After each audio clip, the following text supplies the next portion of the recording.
Hello there friends, Nintendo just held their first Nintendo Direct proper, not a Nintendo Direct Mini, not a Nintendo Direct Partner Showcase, not a Nintendo Direct focused on one individual game, not a Pokemon Direct, not a Smash Direct, an actual, normal, regular Nintendo Direct for the first time in 530 days I think it was. And it's back with a pretty solid Direct. This is one of those Directs that's like, not the biggest Direct in the world, there's no like really huge announcement here, well it's, Splatoon 3. Who's not excited for Splatoon 3? But there's a bunch of like really solid announcements, and it was a pretty good Direct. It's not the like home run Direct, everyone will be running to the hills buying a Switch. Well, people will be doing that anyway, because even in the last year where Nintendo have had a relatively spotty release schedule due to, the world, people have still been flocking to buy Switches, so it'll still happen. But regardless, a really solid Direct, and I'll do my usual thing where I run down, I think, the 5 biggest announcements from this Direct, but there's a bunch of stuff in this Direct, like Fall Guys coming out in the summer, Pyra and Mythra, I'm not even going to mention. Actually, I was about to say I'm not a Xenoblade guy despite having finished 2 Xenoblade games,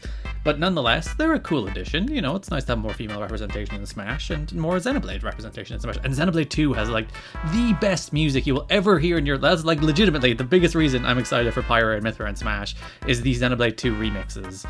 That music in that game will be so good. Outer Wilds coming in the summer, Famicom Detective Club coming out of the vault, No More Heroes 3 out August 27th, Plants vs. Zombies coming to Switch, Miitopia coming to Switch, which better be the beginning of this new golden age of releasing 3DS games on Switch. We basically moved the entire Wii U back catalog to Switch. Now it's time for the Nintendo 3DS to have its time in the sun and have every game imaginable ported to Switch. Port the Bravely games, port Link Between Worlds, port Fire Emblem Awakening. Port all of them, Nintendo. Move all your games to Switch. But I will run down what were the 5 biggest announcements, the 5 things I'm most interested in coming out of this Nintendo Direct, the first Nintendo Direct in a year and a half. It's been a year and a half. I think I did a video like this for the last one. It's been a year and a half. My goodness. Number 5, Neon White, which looked like this really cool card game action game. It has these like Mirror's Edge style action sequences, or actually it reminds me a lot of Ghost Runner that came out last year as well, but it seems like all of the actions are done via cards. So it's an interesting meld of genres. I'm intrigued to see whether or not it works or not, whether like that fast-paced action style can work with a card game. What a weird combo. For me, it was the most interesting of the indie announcements. Maybe Miitopia. Miitopia's up there. That's not an indie announcement. That game is made by Nintendo. Or the DC Girls games. Well, a lot of weird stuff in this Direct. But this one stuck out to me because I thought like that blend of genres will either be very good and really cool or not work whatsoever. And I'm hoping it'll be very good and really cool. That is currently scheduled for winter 2021.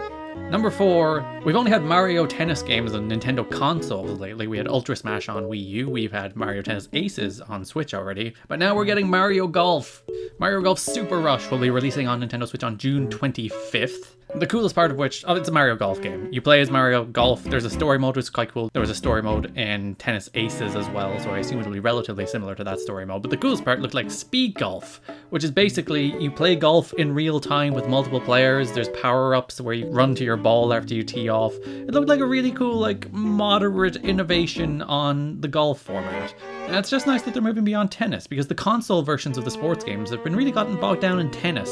Strikers has been cast aside. We haven't had a golf game on the consoles since Toadstool Tour on the GameCube. That's so long ago. And it's in HD. It's Mario Golf in HD for the first time. It's still really weird to me that there's a bunch of Nintendo franchises that we're still getting in HD for the first time in the year 2021. And there's still like a weird novelty to it that you look at Mario Golf in HD and it's like, oh, that looks really nice. I said Mario Golf coming out June 25th. So speaking of things being in HD for the first time, Skyward Sword HD was the big Zelda announcement. People were hoping for like a bigger Zelda 35th anniversary celebration, which may still come, you never know. But for now, we're getting Skyward Sword HD out on July 16th. It's interesting, they're keeping the motion controls. You can do them with the Joy-Con, where one hand's the sword, one hand's the shield. But also they're introducing button controls, where the right stick is the sword movements, which...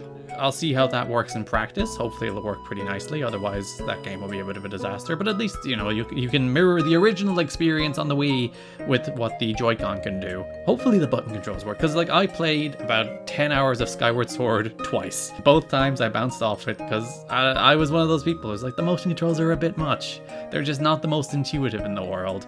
and hopefully the button controls will be a little better here, or maybe I'll just get super into the Joy-Con motion controls, probably not, but hopefully the button controls work, and they work well. The game looked very pretty. The game looked really pretty in the first place, because it was that painterly watercolor style that they implemented on the Wii, really got around the limitations with the hardware, and like for a game that was not in high definition, that game is extremely pretty, and it's been moved to Switch, and it's still extremely pretty. So, Skyward Sword HD is the big Zelda game. The heartbreaker, the tragedy is Eiji Aonuma appeared being like, hey guys, I guess you're seeing me thinking you're gonna see the sequel to The Legend of Zelda Breath of the Wild. Sorry. But they did say we would see it later this year. I'm looking at E3, or that period around E3 perhaps, because we don't know what Nintendo's big game is this year. Because the latest game they announced here was No More Heroes 3 on August 27th, so we have no idea what Nintendo's September, October, November looks like still.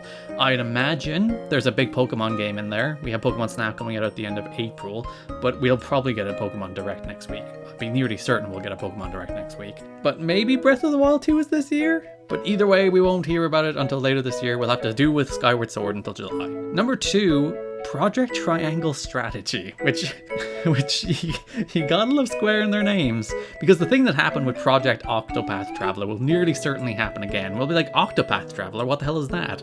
It can't possibly be the final name of the game. And then they release the game and they're like, yeah, it's just called Octopath Traveler. And we'll do the same thing here, where we're like, Project Triangle Strategy, what the hell is that? They can't possibly call it that. And in like a year, they'll be like, and the final name of the game is Triangle Strategy. And we're like, yeah, we've accepted the name by now. Either way, this is the spiritual sequel to Octopath that's using the same 2D HD style, except this time, it's a strategy RPG, which looks really cool, and I'm super into it. Because I loved Octopath Traveler, and I love their storytelling. I thought the biggest problem with the storytelling was the overall structure of the game, the whole character by character thing.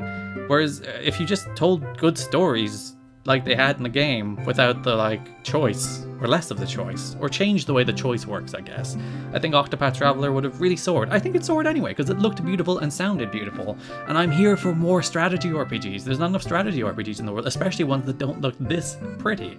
So I'm super on board for Project Triangle Strategy. That name is going to stick, and we're just going to be saying the words Triangle Strategy earnestly, without any irony, in a year, and it's going to sound normal. Very strange. That's coming in 2022, so quite a ways away for Project Triangle Strategy. Speaking of also quite a ways away, also in 22, the big reveal, the one more thing, Splatoon 3 is coming to the Nintendo Switch in 2022. We chose Chaos. If you remember the final Splatfest, Chaos or Order were the choices, and we chose Chaos, and look at the results.